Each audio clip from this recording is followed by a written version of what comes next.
You're listening to Lyfe and Shyt. I'm Daneyel Walker. And I'm Tommy Walker. Join us as we talk about our journey overcoming fears, boundaries, marriage, family, lifestyle, business, and whatever other shit you can think of. We're individuals that came together to create one unit with one mind and one goal.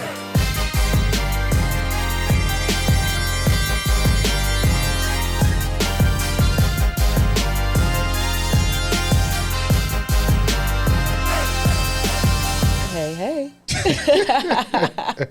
I just had to look at you. You look amazing. Oh, thank you. You too. You look very festive. You as well. Do you want to tell the people why we look the way we look? It's our 100th episode, y'all. 100 episode. Hey now. What you say now? That's a hell of a commitment. Yes, it is. Yeah. Yes, it is. That's true. That's every week. Dropping Yes, every week. Consistently, no matter how busy, no matter what we're going through, we've gone through a lot of life and shit. Yeah, 1,000%. To be honest. Even today was some life and shit. Yeah, today right? is. So I'm super excited about this episode. We have a guest with us today as well. Yes, we do. We have Kara Payton, not in the building with us, but she is here with us all the way from Kansas, just right outside of Kansas City. Kara Payton, for those that don't know, is the unshakable woman. The unshakable woman, also known as the nervous system anti-hero. That's what I'm talking about. Ooh. So we're going to get into everything Kara Payton. We have a really good show about identity. We're going to hop right into that. But one thing I just want to make sure that people understand is Kara's also the host of her own podcast, right? And we're going to talk about her podcast, The Happiness Habits. She's an author. She worked with Tony Robbins on multiple occasions. Entrepreneur, just like us, serial entrepreneur, got 1,000 hats, and on top of that, mom. Right. So, and then whenever you talk to other women and you talk about being a mom, being an entrepreneur, and then going through all the shit, right? It's always, for me, I always enjoy listening to those conversations because it's like hearing two people like, yeah, and we do this and we do this and we do that. You know, it's so refreshing to hear that. You know what I mean? This hustle called momhood, right? Exactly. No excuses, right? It's like, oh yeah, I could have used 1,000 excuses, but you didn't. Right. So I respect that. That's true. Kara, welcome to the show. Yes, welcome. Thank you so much for having me. When I saw this popped up in an email where you guys were talking about this episode, I immediately was like, the title of this podcast was like 1,000% yes. It's just so you know it's going to be a real conversation. Yes. We greatly appreciate that. So much gratitude. Yeah. So, but before we dive into the life and the shit, let's dive into your life and shit. So I know off the top, a lot of people want to know: are you single and ready to mingle, or are you locked down? I don't know why I always compare marriage to being locked down. Yeah. I always do it, right? I don't feel locked down. Because whatever. When you're single and ready to mingle, then you know what I mean? It's different. Yeah, well, no, we might need to break in the language of marriage and being locked down because that's an association for seriously. But I am single. I have been locked down. By my current best friend, and we ultimately decided that setup for us was not conducive to the best and the most supportive thing for each of us and what we were after in life. So I was locked down at one point. I am single now, and I don't know about ready to mingle, but but you got the single thing now. if the right energy walked into the room, I think I would feel it. Okay. Nice. Now, you were best friends before you guys got married, and then after. Is that correct, or did the best friend thing kind of happen while married? The best friend thing happened after, actually. Oh, okay. He was just very mysterious, very unusual for the Midwest. He was a Southern boy, deep, dark artist, I was made of questions the moment my eyes fell on him. I was very much just, okay, who is this artist? How do I know more? He didn't talk much and I talked a ton. So I actually booked a tattoo session with him to get, where I could stare at him and not feel weird about it. And then fast forward, 10 years, we were married, 2 kids, divorced. He adopted one of my sons. He's one of the greatest, but yeah, it started as an obsession. It became a marriage, and then a very painful reset for both of us, and then now a healthy, functioning best friendship. He would be my 4 a.m. phone call for sure. Oh, that's awesome. That's pretty dope. That is dope. I love that. I never heard it from like on the opposite end, right? It's usually best friends, and then all of a sudden I can't stand you. Yeah, it's true. Right. It's like it gets sour, right? Yeah. It goes from sugar to shit, not usually, shit to sugar. Yeah, exactly. And then I know we kind of alluded to like what you do, but like what would you say your occupation is? I would say my occupation, if I could put it simply, is just like a co-explorer for somebody's life transformation journey. Because when you say co-explorer, I'm then putting myself not on a pedestal where I have all the knowledge and I know what I'm doing and know what I'm trying to teach somebody and know the outcome that I'm trying to get them to. Nobody knows themselves better. I will never know somebody's outcome, somebody's wants, somebody's desires, somebody's best identity more than they will. They just need to self-reference. They just need somebody to point a flashlight into all the dark places in their subconscious and all the things that they have come up against in the past, and learn how to unlearn all the things that are keeping them from being able to create their own answers. Most people are completely perfect as they are. They just need somebody who has the capability of drawing that up again in them and bringing it to the surface so they can see it for themselves. Yeah, I love that. And I love how you say it's like you're not sitting on a pedestal. You kind of get in with them, right? And you're like, no, girl, I'm in this with you. Or no, guy, whoever is going through this transformation. Like, I got you. I'm in this with you. It's not like you're looking down on them and like showing them or telling them like, you need to fix this or do that. It's like, no. These are some things that we could look at together. I like that. It also makes people want to change. Unlock that true potential. Yes. And what I always say about the earth too, you said everybody is perfect in their own way. It's like having that chaotic, like the earth is chaotically perfect. It just really depends on how you look at it. It's with the windows, right? Yeah. It's who's looking at the windows through the eyes. Yeah, that is true. That is very true. What do you do for fun? Ooh, I get dirty. I get in. I climb. I hike. I'm planting flowers. Okay. I'm digging in holes. I'm a dirtbag. Okay, that's pretty cool. So, would you say dig? Are like archaeology, or just kind of like? I have a daughter who loves rocks, right? So she just like is always finding rocks, and now my granddaughter's the same way. Like there'll be like rocks in her pocket, or so I'm always like they're meant to dig somewhere. Is it like that, or you just like to dig? My digging's not as sexy. It's just basically gardening and trying to plant, breed exotic plants and seeing what I can make survive here in the Midwest. You like soil. You like to be in soil. Okay. I like that. And I beg to differ, because being a gardener, it could be pretty sexy. When Daneyel goes in, she has like this whole process, and she put on the gloves. She got her outfit. She got dirt everywhere, and I'm just sitting there watching. I have my new pots, my old pots. She's taking new pots, old pots, and she always got a little helper. It's one of our nieces that's helping her out, and I mean, go ham. Goes just ham, and and when she comes out, she's like smiling and just. I'm like, damn, like all right, sorry. You made that look good. Well, thank you, baby. I do appreciate that. And then I want to show off, to everybody. Look at my new plants. Look at this. So I can dig that. I can dig it. What would you say are your dreams? I want to end suicide. Ooh. It's a big one. That's a big, audacious one. That's dope. Yes. It's a hard one to think about, the nuances and the things, but we've got so much science, we've got so much spirit, we've got so many. The human is so limitless and incredible that I don't think it's, if we go into the full expanse of what the human condition can be, and separate that from what the spirit can be. I don't think it's that audacious. I don't think it's that crazy.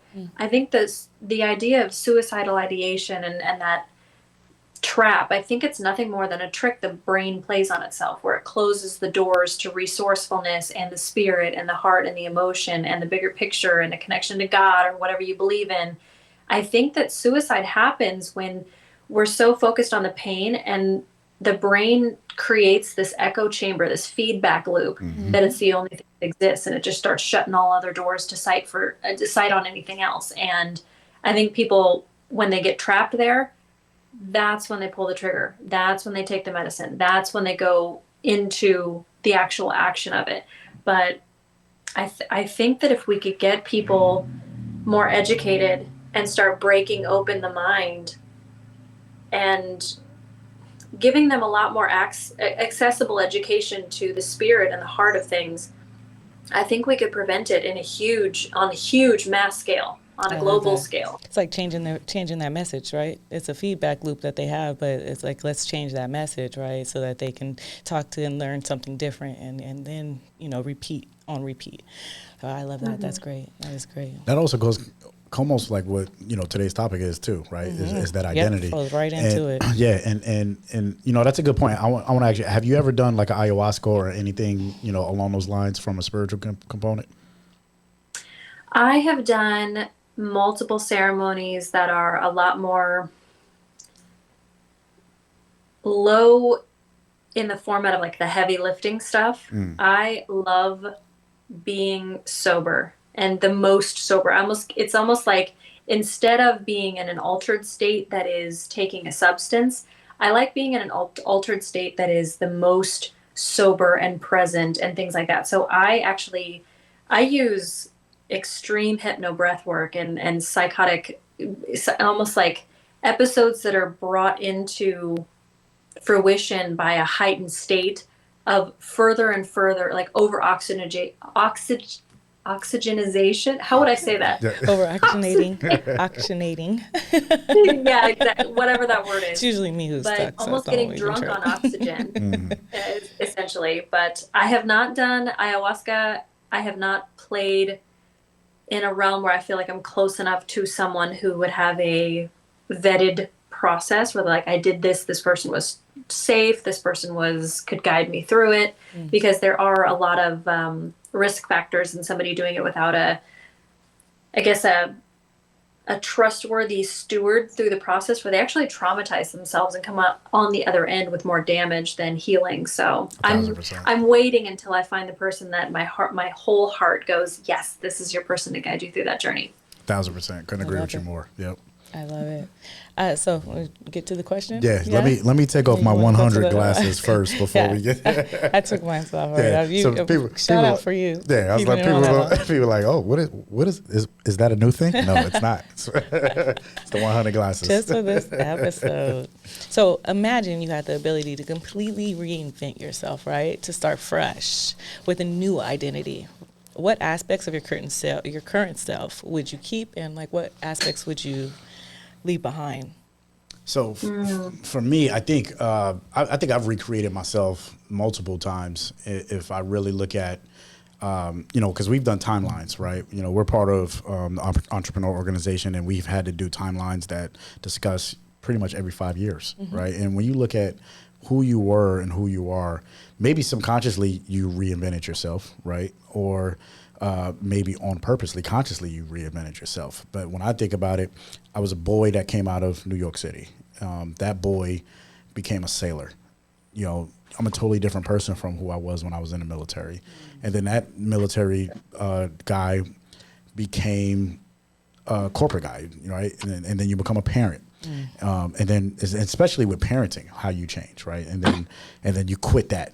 and so for me, yeah, I quit that, right? And became an entrepreneur. And then even out now as an entrepreneur, I've reinvented myself on multiple occasions, and continually, like now I'm reinventing myself again, going into a different, I feel like as an entrepreneur, you reinvent yourself depending on what industry you align yourself with, right? So that's more of a professional level. On the personal level, I think that reinvent comes from when I realize either I made a mistake, like where I fucked up really bad, or if there was something I just learned and I want to implement. I like it. And what aspects, if you to reinvent yourself like consciously now, what do you think you would keep or get rid of? Honestly, I don't. There's nothing to keep like that. For me, when you look at life and the evolution of life, like there's nothing to hold on to keep going and say like I can't let this go, right? It's like for me, I'd rather just let everything go. Yeah. And then if something comes back, it was like, oh, that was meant to be here, yes. Right? Yeah. But it's funny that because we talk about this, like I told the kids, and Kara, I told my kids that leave it because we talked about you being in Kansas since you was 12 years old, right? And my kids, I told them like, hey, you guys should leave San Diego, and they looked at me like I was crazy. They was like, Dad, why would we leave San Diego? I'm like, I left New York. Like you could go somewhere and be a digger. Like nobody needs to know who you are, where you came from. You could go to Missouri, you could go to Texas, you could go to Virginia, and whatever you tell those people there, they're going to believe you because they don't know who you could be. Whatever you want, no matter where you go. It's true. It's Kara. There's a movie called The New Guy. I don't know if you ever seen it. It's with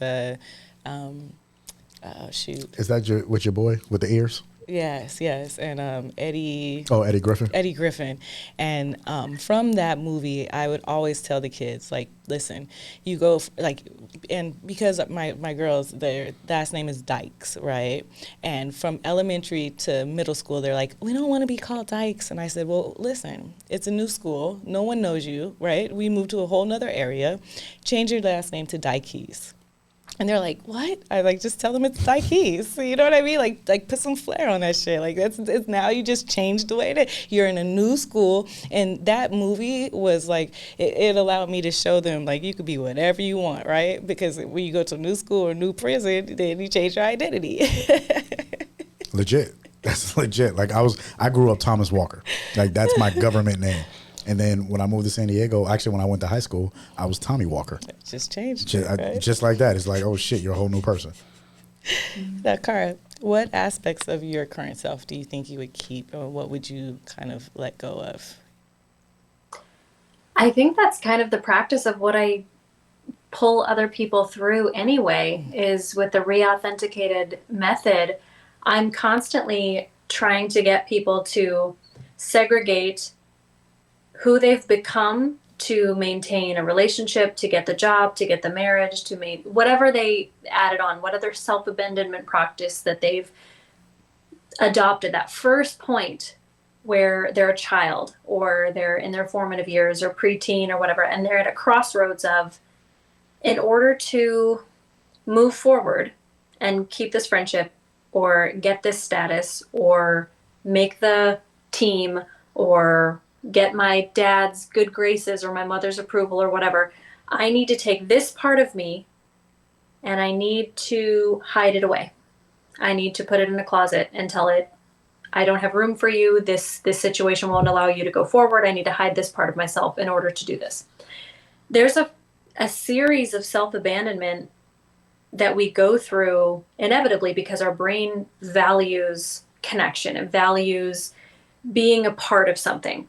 And so we often kind of go through this boiling frog syndrome where we end up 25, 30, 40 years old, 50 years old, realizing I don't love my wife. I'm in a career that I hate. Why did I live here? What am I doing with myself? I hate my own company and the privacy of my own four walls. I cannot, stand. My mind is the last place I want to be. And so I'm going through this process now, and I'm, not even 40 years old, and finding myself going, there's less and less of me here that is true to who I want to be than there is who I've managed to sustain through the years. The part of me that at the core of me, who I really am, who I've been as a child, who I was born to be. There's less of that person than there is the trained, accepted, curated version of myself that I've put out there because I thought that that's what's going to get me accepted. That's what's going to get me approved of. That's what's going to make me belong. That's what's going to make me fit in. Mm-hmm. And So I think I would just further the process of what I'm doing, finding that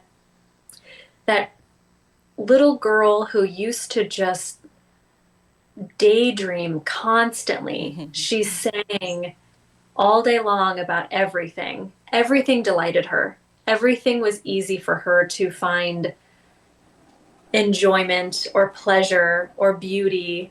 And she was constantly trying to pull everyone else into that observation. She was like, oh, look at this leaf. Look at this leaf. There's like 1,000 different veins in it. Isn't that cool? Listen to that bird. Oh my gosh, you guys, can you hear that bird? That's so beautiful. And she was just drunk off of life as is. The closer I get to that girl, and the more I shed the skin of the little girl who was told that's too much, that's too loud, that's too weird, that's Got all too the stories, right? crazy, that person is who I would let go more and more of. That self-abandonment part, that avatar the character I had to create, that's who I would let go of. Let's talk about that, because I feel that, especially as a woman, I've seen so many women have to kind of shrink themselves in spaces, right?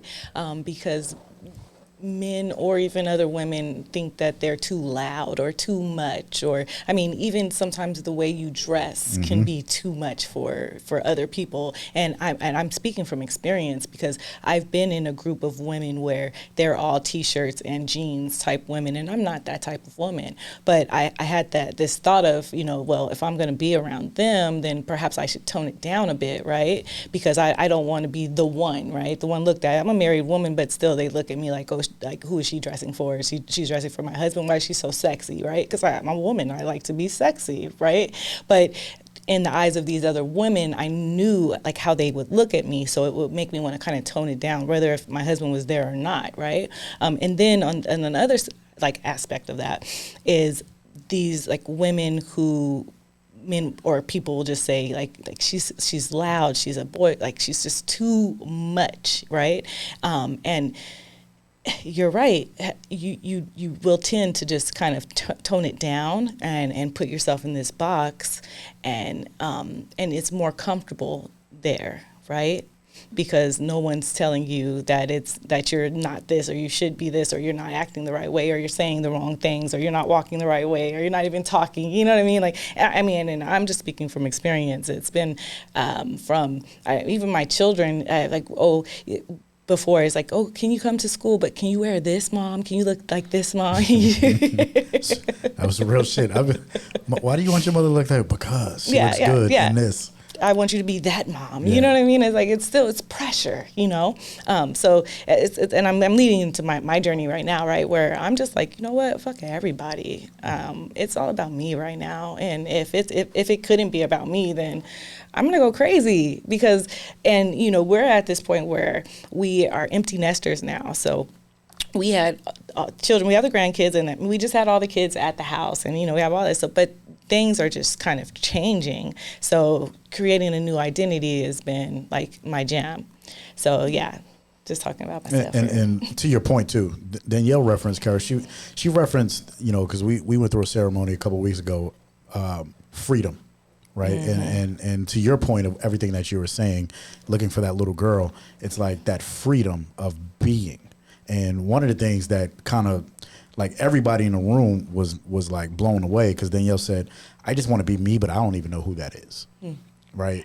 And to your point of, and then to your point, babe, is when you're going through life and you're being molded by every fucking situation and circumstance, it was like, and it might not even be directly towards you, like you said, a lot of this was, but it also could be an observation that you've taken in and said, all right, I can't show up like that because, they didn't get the results or the respect. So then now I need to show up X way, right? And so from an identity standpoint, especially now at the age that you are, and Kara, you saying not even 40 yet, and you're trying to figure that out. How, like, what is the process like? What is the steps? Because I'm sure there's a lot of women out there right now that's going through that. But to what both of you are saying, it's not as easy as just saying, boom, tomorrow I'm going to start doing this. Yeah. And Kara, She's the professional.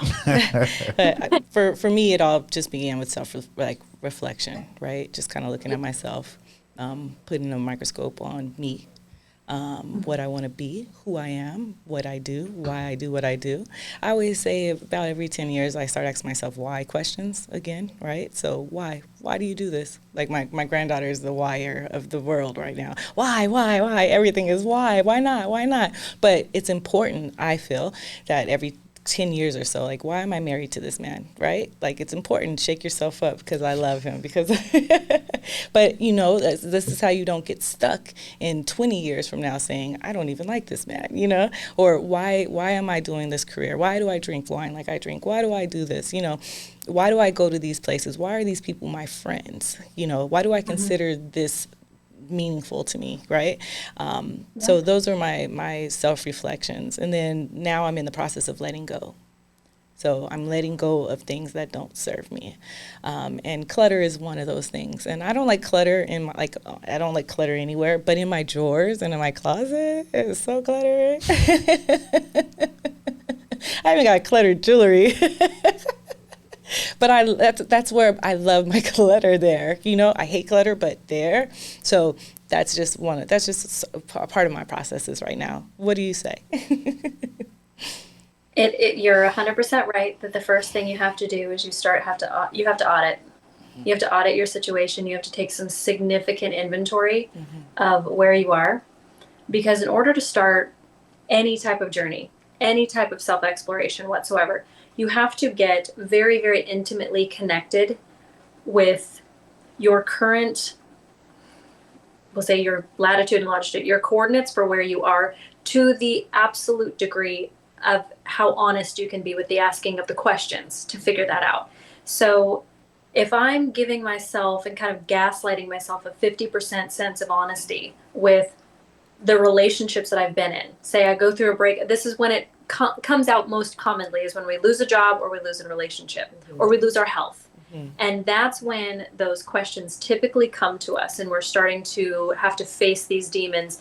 Well, they're not actually demons. They're important information. They're trying to give you a map to the way back to the first point where you started being dishonest with yourself, where you started discounting your truth, discounting your true desires, your needs. A lot of the times, especially in relationship to exiting a relationship or a marriage, there was a point way back when you started negotiating things that ought not to be negotiated with in order to stay connected to somebody. I like how you say that. That is real shit. Man. So, and I was a serial negotiator when it came to my needs. I thought, I can be easy to love. I can make any situation work, any dynamic work. I need just crumbs in the corner. Just put a newspaper in the corner and I'll be happy with that. It's because I was adopted. It's because I was abandoned. It's because I was neglected. And so I learned my imprinting, my core imprint was that I was an orphan. I was unwanted. And so in order to belong anywhere, you will accept the corner of somebody's life. You will try to fit in other people's lives, accepting that no one will try to fit into your life. And that was the setup. That was the puzzle, where this piece in the corner, no matter how beautiful of a situation I could insulate myself from, this little bit of truth, the moment you plucked that out, my whole world would cave in every single time without fail. It's like it was on or it was over. It's like it's on or it's over. And it would always require me compensating, negotiating, sacrificing to bridge the gap. There was no one ever making honest effort toward me, to retain me, to pursue me. I was always that one. You know, so go continue. Go for it, yeah. No. In the auditing process, you will find the truths about yourself that are the most uncomfortable, that pain point. You follow your pain point. The truth will set you free, but first it will piss you off. Yes. And, you know, it's amazing. What you said that stood out the most to me was gaslighting yourself. right? And that's one thing that I just did this. I just read this book, or I did the audio book on listening, and it said, like, it gave these details and like how to listen to someone who's lying and all these clues and gaslighting. And gaslighting is something that I just heard of, I would say maybe last year. Someone who worked for me was like, oh, they're always gaslighting me. And I was like, what does that mean? And in reading that book, and I'll share with our listeners in case they don't or know what that exactly means, but it comes from a movie that is called Gaslighting, right? Did you know that? And then in the movie, there's a guy, the husband basically tries to manipulate the wife, right, and make her think things that aren't the way that they are, which is what gaslighting is. And he would like change the gas lights in the room when she left out, so they'd be really bright, and then she'd come back in and he'd dim them, and then she'd be like, what's going on? Are the lights dimming? And he'd be like, no, girl, like, you're tripping. And she's like, what? And he did it enough times that she was like, I'm fucking tripping. And she boom. believed it. Yeah, and that's gaslighting. So to do it to yourself is, wow. Yeah, 1,000%. Damn, that's so real. That is real. And I don't want to overlook, kind of, you talked about some very important things, and those hurdles and those obstacles that you've went through. Like you said, you were adopted, you were an orphan, and that's a part of your story. We talked about this pre-show, that you found out that you were adopted at 13 years old, which is a pretty significant moment in your life as a teenager. We have 3 girls, and all 3 of those girls at 13 were completely different human beings. Now you're going through that evolution of becoming a completely different human being. You're like, this is my world. It's great. But then you start seeing things. Like, I want you to elaborate on this too. You start seeing things that just didn't make sense, but you didn't question it because there was no reason to question it. But then all of a sudden you had that awkward conversation, that awkward moment that changed your life forever. Yeah, it definitely created a new identity, right? It wasn't something you did purposely, but it was just something that happened, right? Yeah, and in those moments, trauma and memories like that, core memories that are created, it's not actually the event itself that creates that. It's what happens inside of us that determines the meaning. There's a part of our prefrontal cortex that actually creates the meaning. So there's anytime we learn something, if you want to envision like the roots of a tree are formed in the brain. And then we have the trunk and the branches that are the actual information itself. But the way that they branch out into limbs and leaves and everything like that is the meaning that we give it, the way we color things in. A coloring book, it's just nothing but outlines. It's up to us to fill it in, and we can make something beautiful and bright and bold, or dark and dreary, and all this. It's how we color it. And the same thing is true with the events of our lives. The events of our lives are they're nothingness. They don't mean anything until we take context, meaning patterns of behavior, patterns of our lens of the world, our model of the world, our language, and the way that we're kind of just prone to think about things based on our personality. That is ultimately what decides things. So say, for instance, take an extreme example. If we all lived in a country where at the age of 2 years old, a lower body mutilation was totally normal. That's a coming of age. It would be like 2 years old, this is what happens to you. You're completely cut up or scarred or whatever. That's what happens, and it's totally normal. If it were totally normal in that culture, does the child experience trauma? That's the ultimate question that we pose to our brains in every single moment that we're giving it an opportunity to process information and make it mean something. Now, if we took somebody who's 20 and we put them in a situation where nothing like this has ever happened before,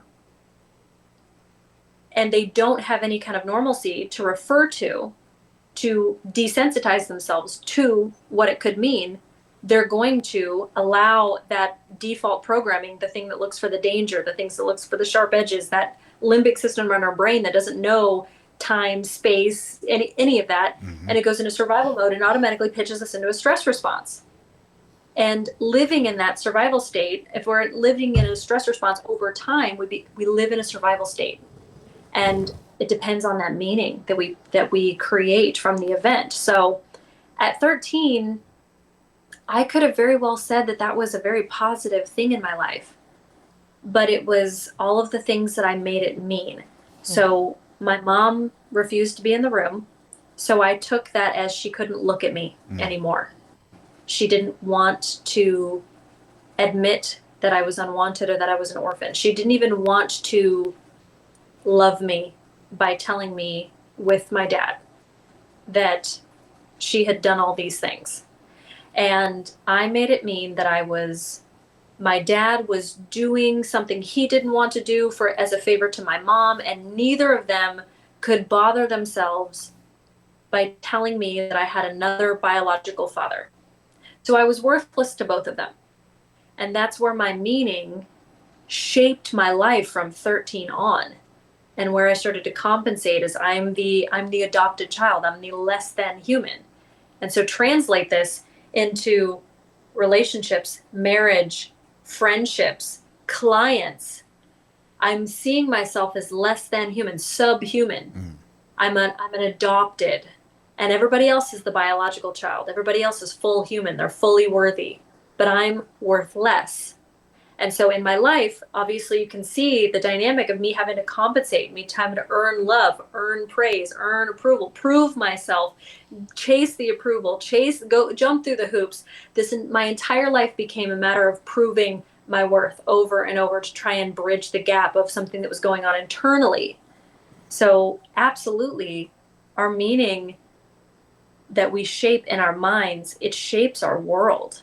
And it happens if we don't question it and taking the audit of things, and we don't take a true audit of like, what did I make that mean? Byron Katie does this brilliantly. She walks you through a 4-question process of how to, I guess, uncouple or unseat a belief, a movie screen that you've been playing on loop in your head. And it's absolutely, for anybody who is listening that doesn't know about that 4-question process, highly recommend taking anything that lives rent-free on loop in your head and walking it through that 4-question process, because it is a game changer. I love that. Keyword is living rent-free. Yeah, right. And one thing that she said, which you know, I could see how you relate to, is that difference in the household, right? Because you grew up, you wasn't adopted, but you grew up where it was you, and then you had your brothers and sisters, right? And it was the same thing. Very similar story. It's very, very similar. I mean, I didn't have my dad in my life. I'm someone who I definitely went through those. I didn't have a father at all, so I definitely felt as if someone abandoned me, right? Didn't care enough to stay around. I had to, deal with other people having their fathers, and still, I feel that a woman who did not have their father in their life, they love different. You know what I mean? And the way I say that is, the only love that I've ever had has been from a man who wants something from me, whether it's sexually or this or that, right? And I've never had that open, honest, I had uncles and things of that sort, but they weren't there for me through everything like a father, right? I never had that kind of love. So to me, it's different. It's something that I missed out on, right? Growing up, I didn't dwell on it much at all. I didn't use it as a crutch. I didn't say I didn't have my father, so this or that. I just pushed through it. You know what I mean? I made it so that I was stronger because of it. Anything in my life, in particularly that sucked, I just powered up through it and was just like, nah, I'm going to make the best of this situation, which is how I've always done, and what I've always kind of failed to, but not anymore, right? That's part of the change. That's part of the freedom is I don't have to deal with this shit. You know what I mean? I don't have to power through anything. You know what I mean? I have the power to stop it and create something new and be somebody different. And so that's one of the things. So it leads me to my next question, which I was going to bring up as the question, but it's what are the potential risks or drawbacks to creating a new identity? And Tommy said well, there's no drawbacks or, but I say that there is. What do you say? Or what are they? Both are true, because there is and there isn't. Because it depends on what you make something mean, because you're going to lose people. Mm-hmm. The drawback is that you're going to lose people. Mm-hmm. The benefit is that you're going to lose the right people. Mm-hmm. There's so many relationships that depended on your self-abandonment to maintain. Exactly. They need you they need that. You're right. Exactly. They need a supply. If they happen to be a narcissist, they needed you for supply, and you having a low self-worth made sure that you were very, very ripe for the picking at any time that they wanted. Yep. And if they're not a narcissist and it just happened to be a toxic dynamic of any kind, which those can be very tricky because there can be borderline personality disorders, there can be trauma bonding, there can be, twin flame dynamics that that complicate things in their own sort of way. Okay, wait. You have to slow down. Talk about trauma bonding. I cannot let you just pass by that. Yeah. And then twin flame, like you got to go boom, boom. Bonding. Trauma bonding, simply put, is that the wound in me and the wound in you. Recognize and seize the wound in you. And because we are wounded, we are one. Exactly. But the catalyst between making a trauma that mirrors each other and a trauma that bond with each other is that it overlaps at the direct crux of the pain point. So the very worst trauma that I've ever seen, abandonment, overlays the top of yours in a way. So perfect example, if somebody had the need for stability in their life because they had an alcoholic father or an alcoholic mother or a drug addicted parent of some kind, they needed stability. Mm-hmm. They got really, really good at reading the room, really good at reading the liabilities and I think Dad, he came in the door and he went right for that thing and he put on his left side, and when he does that, it's going to be a bad night. He had to learn how to read the room in order to know how to then, I guess, compensate or get proactive or get really, really do the damage control and keep up appearances. Say fast forward 10, 15, 20 years, he finds somebody that was abandoned. She will self-abandon constantly because she wants to be chosen. She wants to be loved. She wants to win the approval. She wants to avoid criticism. She wants to people please all day long. He needs stability, but she needs to be chosen.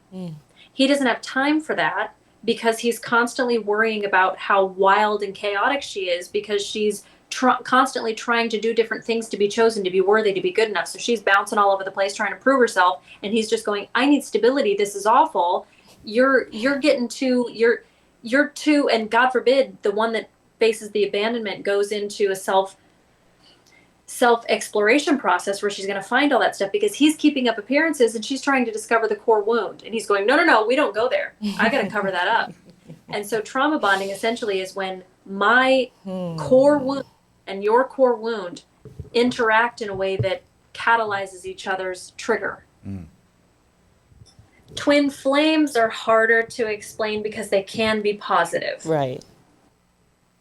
It's kind of a collective setup of the soul is equally mirrored to the light and the dark are equally mirrored. And sometimes they say that we've met in another lifetime. Something just feels energetically so crazy aligned. You meet somebody and you're like, I knew you 100 years ago, and I'm 100% positive I knew you 100 years ago. I don't know how to explain it, but there's just this kindred spirit. And sometimes this can be not somebody you want to reconnect with. It was a catalyst for doom and destruction then, and it will be now. Yeah. But there's a lot of times where it's just they've managed to reconvene, energetically drawing each other into each other's paths, lifetime after lifetime after lifetime. So it can be beautiful. That makes a lot of sense, though. As I never thought about it being on the flip side. But, I watch a little bit of, like, murder TV, I call it. And they have this. You used to watch a lot of it. I did. And they have these, like, twin, like, evil twins. And it's true. It's like, whenever you think of twins, you think of, oh, they're so sweet and they love each other and this and in this series, they hurt each other or they're, like, crazy. And it's like, oh, okay. So that's, like, maybe they were even twins and now, like, the flip part of their lives is something different. So I like that. That's pretty deep. That's I can't stand that. I mean, I used to like CSI, right? Like I like CSI, I like all those kind of like drama shows. And then I found like the murder TV, and I was like, this is CSI but real. Yeah, Like, the reality New York undercover. yeah. NYPD, all that good shit. But now I do understand. Like I don't want that kind of things like on my brain, right? Because then I'm home alone and I'm like, wait, did I hear that? And I'm like, shit, damn it! If I hadn't watched that show, I would be fine. You'd be all right. Yeah. That's funny.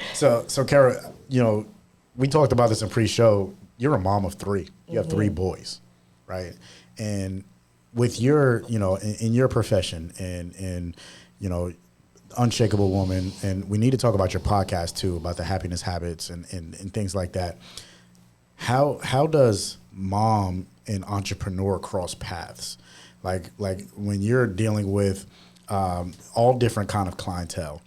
I mean, you're sitting in a room with Tony Robbins, and how do you bring that home? And what does that look like as Kara the mom for three sons? My journey into entrepreneurship was actually not by choice. I know that sounds kind of bizarre and unbelievable or far-fetched, but I found out one day that I was pretty high up in the restaurant industry. I was climbing the ladder. When Chipotle started out years and years ago, it was such an impassioned business with the Food with Integrity initiative that they were trying to start creating all organic food in the fast food world. I was all in, and it was fantastic, and they were pitching me higher and higher offers and more stores, and it was amazing. I found out that my son was being abused in the daycare center, and I had to quit that day. Everything that I was being offered, all of the positions, all of the benefits, all of the stores, all of that, I had to quit that day. And it was a burn your boats type of moment. It was one of the very few things that I knew that was a wholehearted never again. I knew that I'd already felt personal conflict to it because I would drop my son on at the daycare center at 6:01 in the morning to get there on time. And then I would pick him up at 5:59 at the very last possible second that the daycare center could hold a child before I had to leave. And I was constantly conflicted of having this little baby human that I loved so much spend more time in the day with somebody else, a stranger. And it was wrong, but I kept buying my time by telling myself, gaslighting myself again, that this would be a temporary situation and I will eventually get my priorities straight after I've earned enough money to afford to have my priorities where I want them. And right off, we do that all the time. We sell our souls for a certain amount thinking that, you know, someday we'll allow more permissions. But here's the thing, your mind nothing changes if you don't change it. If you're not the type of person to save 10 cents out of $1, you're sure as hell not the person to save $100 out of 1,000. And you're definitely not somebody that's going to save $1,000 out of 10 or 10,000 out of, you know, it's just like, I kept telling myself that I would eventually pull myself from the workplace a little more once the price was good enough. And I was selling my soul and selling my son's life for cheap. And when I found that he was being abused, I quit, and I didn't have any backup plan. I had zero. I was 21 years old. I had not a thing, no irons in the fire, no backup plans, no nothing. I was told I was going to be a starving artist if I did what I was designed to do. Well, I feel I'm a fine artist. I draw, I paint, but I told I was going to starve if I pursued that career. So there was nothing else for me to do. And I remember a girlfriend coming over, and I took a picture of my son with a camera that was laying around. And it was a good picture. It was clarity, and it had his personality in it. And she goes, maybe you could do that. She goes, that'd be a way that you could make money. She goes, just go take family photos for people for a while. She goes, you could take a picture of me and my son. And it became family sessions and their friends and their families, and then a wedding. And then I ended up being this major photographer in my industry out of absolute force. All right, so Daneyel and I were talking the other day about, you know, making those sacrifices as a mom to drop kids off at school at dark 30, 6 o'clock in the morning, and then they're there all day. Yeah, what I would have to do is the kids' school was maybe a block or two from my house, right? So I had to walk them to school because I didn't have a car. And then I'd have to catch the bus. Well, actually, I worked at a McDonald's, and I worked from 5 in the morning till 1. So I'd go to work, and then I'd take the break, and then walk them to school, and then I'd go back to work, right? And then after that, I'd go to either my second job, which was Robinson May at the time, or I would go to City College.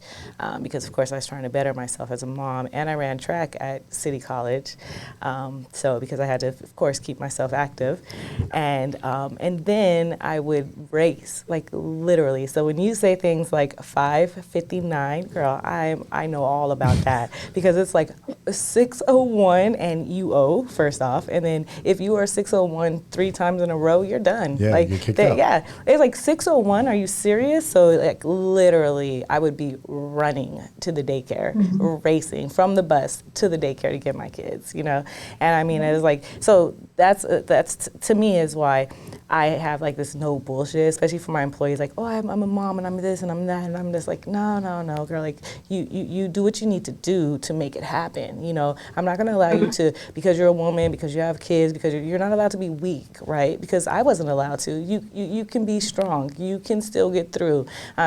But like you said, that you can be weak if you like to. That's fine, or you can be however you want to be. That's on you and your decision. Go sit over there. Yeah. Because when you want and you need to get things handled. So another thing, like, hats off to you for being strong enough to say, I'm not going back to work, right? Like, I'm gonna stay with my kid and I'm gonna make this happen, because that takes a lot of courage to not go back into the way of how it should be. And like you said, people telling you that you're gonna fail when you do what like your heart says that you should do. So that, and then having a child, there's never gonna be, it's like when people say, oh, I'm gonna wait until I get that job and then I'm gonna have a baby, right? Or I'm gonna wait till I'm financially astute and then I'm gonna have kids. And then the truth is, you're never gonna be that astute. And if you have all the money in the world, then you're not gonna have the time. You know what I mean? So it's like this like trade-off that you have to do, especially when it comes to raising kids. It sounds like the identity. It's always, especially as a woman, is the identity is unveiled during whatever situation that you're going through. So even working as a high level team member in Chipotle, and you being like that, having that identity, and then literally at the drop of a dime, you change that because the welfare of your child, and then you had to take on a new identity with no plan, right? So I could see why you're like, I'm a co-partner on this journey with you, right? It all makes sense now because you literally went through all of these different components of life where you didn't have a co-partner to walk you through it. You had to really figure out all of this shit on your own. It was, finding out that you were an orphan, you were adopted, and then dealing with that, and then not having someone that you could confide in and be able to express yourself, and then becoming, a high level team member with one of the top corporations in the country, and then having to pivot to go into entrepreneurship. And taking on photography, and then pivoting again into a different lane, and now coaching, other people on how to see that inner lion within to get out of your head, basically. Like Daneyel is notorious for saying, get out of your head. It's we own a cafe here in San Diego, and the premises of how she started, the name of this coffee shop was get out of your head. Right, it's like, because that's all we do is talk to ourselves, and when you talk to yourself, and back to what you were saying about that coloring book, if the colors are not vibrant and full of life, whatever that story is, your story is what it is, then that's the reality that you see. That's what's coming out of the windows. When the soul is looking out of the windows, it's all perspective. So it makes a lot of sense how the identity not only subconsciously or consciously needs to change over time, and that we kind of got to let shit go, but it's we have to reinvent ourselves. Well, we're talking about, and you all are talking about things that happen to us, right? Those are things that happen to us that made us have to change, right? So that's not really creating a new identity. That's things that happen that made you have to actually like change, right? It's like, I can't be the same after this has happened to me. But when you create a new identity, when you intentionally, let me say that, create a new identity, that's different. What would you say are some practical like strategies or techniques that you would utilize when you are intentionally creating a new identity? Meaning like nothing happened to you, so it's not like, oh shit, I have to do this, I have to do that. No, I'm intentionally making a change in my life because I don't like where it is or I don't even know where it is. What are some techniques or practices that you would recommend? So what I do personally in my own life is I do a daily breath work. And it's small because, meditation, it takes us about 45 minutes to an hour to get into the subconscious mind.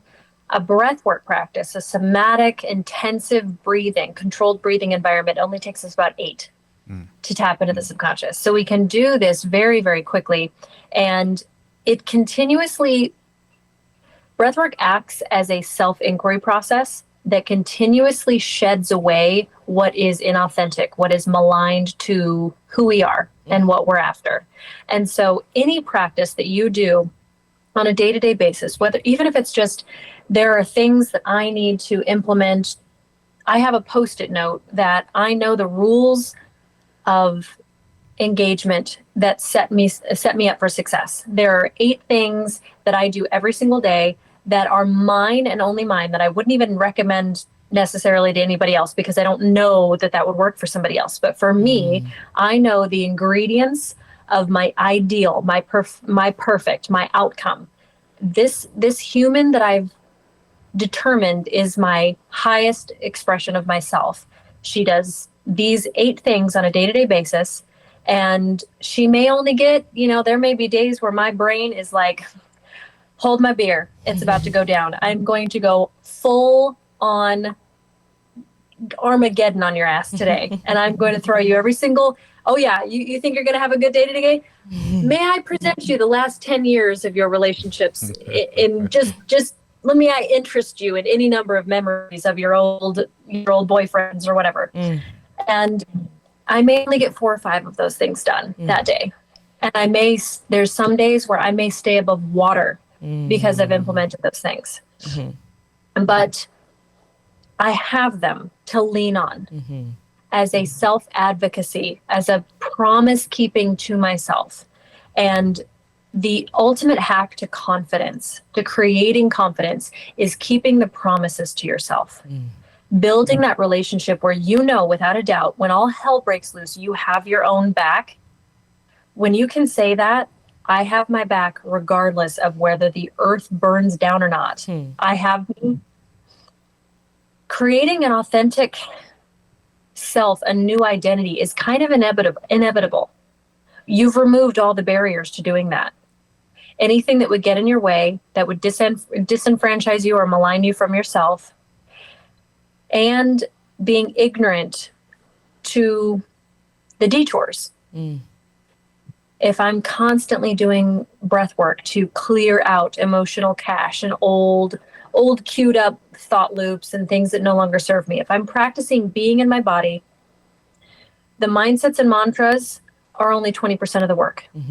They don't really carry any weight. If this is all screwed from the neck down, if my body and my nervous system is so completely dysregulated and I can't trust myself and I don't know what way is up or down, and I definitely don't have a practice day to day to know who that is and that I'm working toward it, if you decide your outcome, you decide who that is, and you reverse engineer the process, and you are daily taking the steps toward that person, it is inevitable that you will get there. I love that. So you've created these habits, right? And because of them, like it's created this different pattern or a different like trajectory for you. And as long as you do at least 3 or 4 of them a day, then you're like set, right? And then that's the other thing, is not being to giving yourself grace and mercy, right? Because like sometimes you're gonna wake up on top of the world, and sometimes you're gonna wake up with the world on top of you, which is what I love to tell people. I mean, it's just the way it is. Sometimes it's like I I got this, right? And then some days it's like, I just don't. But one thing that you did say as well is your breath work. So I too do practice breath work, like alternative nostril breathing, fire skull breathing. What are some of your breath work techniques that you utilize? And are those two of ones that you're familiar with or utilize?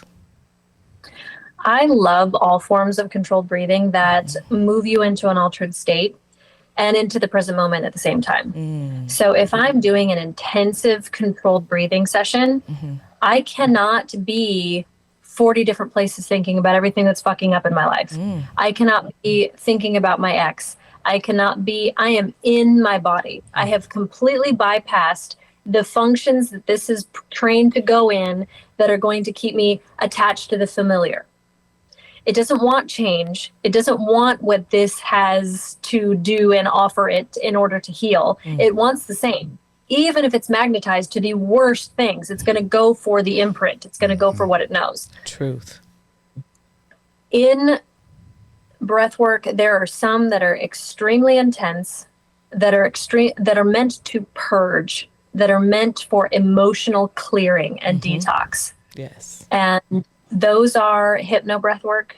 That's the hypno breath work session where you're breathing into your belly, you're breathing into your chest, you're taking a breath in, you're taking another breath in, and then you're purging. It's like diagrammic. Yes. Okay. Yes. There's Wim Hof breathing. There's some that are just basically you feel like you're hyperventilating for 10, 15, 20 minutes at a time. There are some that are very intense. And that is for anybody who has created a good foundation of emotional safety. I want to say safety instead of stability, because you can be on unstable ground and still feel safe to explore that. That's what ayahuasca is. Ayahuasca is basically the journey within that you go to after you've built the foundation to be able to explore this uncharted territory. You have to feel safe in yourself to do that. Yes. So there's the intensive, there's the calibrative, I want to say, the ones that just kind of get you back signed on with the presence and in being fully present in your body. And then there's the stuff that's just common maintenance, and it's easier to do. It's beginner level. It's somebody who wants to go into an altered state to kind of inquire what may be going on in the moment, but ultimately they bring themselves back down very quickly in a homeostasis. Because if initially the hyperventilation is when we pull ourselves into kind of a sympathetic nervous system state, which is kind of a stressed out state, and then we regulate it back down to neutral. So there's varying degrees of that. It depends on how far down the rabbit hole you want to go. and that's good shit, because the rabbit hole will take you. It will. Now, Kara, we end usually with a final thought or like our value in it. So like Tommy and I will say ours, and in this particular one, I'd like to end with yours, if that's okay. So it'll give you a few minutes to think about it. So I'll have Tommy do his, and then I'll go. Yeah. So my final thought on this is, identity is created. It's the story that not only that you tell yourself, but the story that you carry around, right? And to the point that we've been making today, it's changeable. Like you could rewrite your story. You have the control. You are a creator. One of the things that I listen to a lot of motivational speakers, and one of the things that I love to hear from like Brian Tracy and Jim Rohn is when they say everything is here because of an idea. Right? Like we have chairs because someone had an idea. So whoever you are and whatever story you're telling yourself, whatever that loop is, just be happy with it. And if you're not happy with it, fucking change it. And don't allow anyone to put you in this box of what, this is who I am, or this is just the way it is. Like fuck that. Yeah. Fuck that all the way. Yeah. I love it. I love that. And it goes right into what my final thought is. It's empowerment, right? And then this like reinvention, right? So for individuals that are seeking change or want to break free from like the societal like expectations, you kind of create a new identity, rewrite your story, rewrite your narrative and how you want to be seen and how people like receive you, you know? And in this last experience, the shaman that we actually had sat with, he said something to me, that he told people the story that he wanted them to know, right? This is what I feel about me. This is me. And then the people told the story back to him, and the people held him to that story. And he was like, ugh, like, that's not my story. That's just what I said, you know, at the time. And then he's like, well, I had the power to change that story, to reinvent that story. And there's freedom in that, right?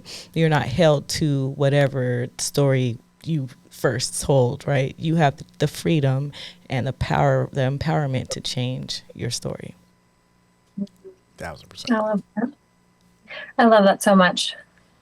There are 3 that are coming to me, but only 2 of them feel valid. The one that I'm used to picking up and drawing on is your energy creates your outcome. Everything flows from that.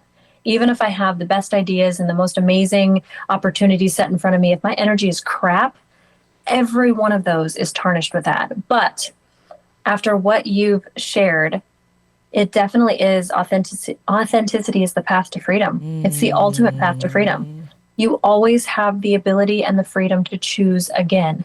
And something I do every single night before I go to bed, when I reflect on who I showed up to be that day, before I close my eyes, before I go to bed, I always ask myself, universe, please provide me with a vision of myself that could be even truer than this today.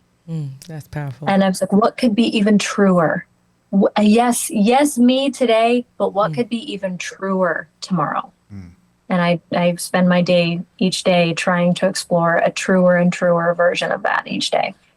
That's fucking dope. It's all about the practice.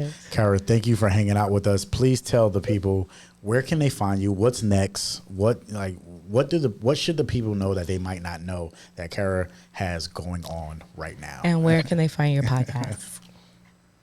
Yes, absolutely. The podcast, it's called the Happiness Habit Podcast. That is more of an umbrella for all of the things it has transformed into, as I've realized that happiness is one of many possible North Poles to pull people. Happiness is cheap, and there's a lot of people that's what we want, but then the Happiness Habit Podcast tends to give them what they need instead. So it's we go into the depths of everything, all human emotion, all human life. There's so many people, so many different walks of life that have come across that microphone. And KaraPayton.com, probably the best place to find me screwing around and creating new things and updating everybody on what's to come. But Instagram's the only place that I personally hang out behind the phone, because I know about social media being a focused vacuum. So Instagram, Kara Payton with an underscore, because Kara Payton was taken. So that is where I hang out. Super dope. Super dope. So KaraPayton.com, Kara Payton with an underscore on Instagram. We really appreciate you. The Happiness Habit Podcast. These are all the different areas to get in contact with Kara. Just stay in touch, and then look out for the workbook, which she said was, she looks to be fire. Like, honestly, that's how everything should be. Churches, doctors, everybody. Nonprofits, right? Yeah, they say everybody should look to be fire. and I am honored to be at episode 100 with you. Yes, 100. This is episode 100. We're in a new studio. There's a lot of new things that's happening. Yes. So where can people find you on Instagram or social media? What is your handles? Me? Yes. He's never asked this, Kara. Exactly. You can find me at Daneyel Walker at Instagram. Daneyel Walker. Yes, on all the things. I'm just myself. So it's Daneyel Walker on Facebook, on Instagram, anywhere you look for me. If you Google me, you're gonna find me as well. Daneyel Walker. That's it. Super dope. And follow the podcast, Lyfe and Shyt. Leave a review. Tell us what your thoughts are. This is episode 100, y'all. 100. And we're super excited. And we want to bring more of what you want, right? Mm-hmm. So it's all about the team, the audience, and we're super grateful to our producers and directors and engineers, NWB Imaging. Congratulations, NWB Imaging, for winning another Emmy Award. Hell yeah. So congratulations on all your hard work. Great We greatly job. appreciate you. We Honored. love you. And I love you, girl. I love you too, baby. All right. This is Lyfe Lyfe and and Shyt. Thank you, Kara. Thank you. Do do us a favor. If you enjoyed this episode, please subscribe. Leave a review. Let us know what your thoughts are. That's the only way that this show is going to be successful. And we appreciate you. Talk with you next time.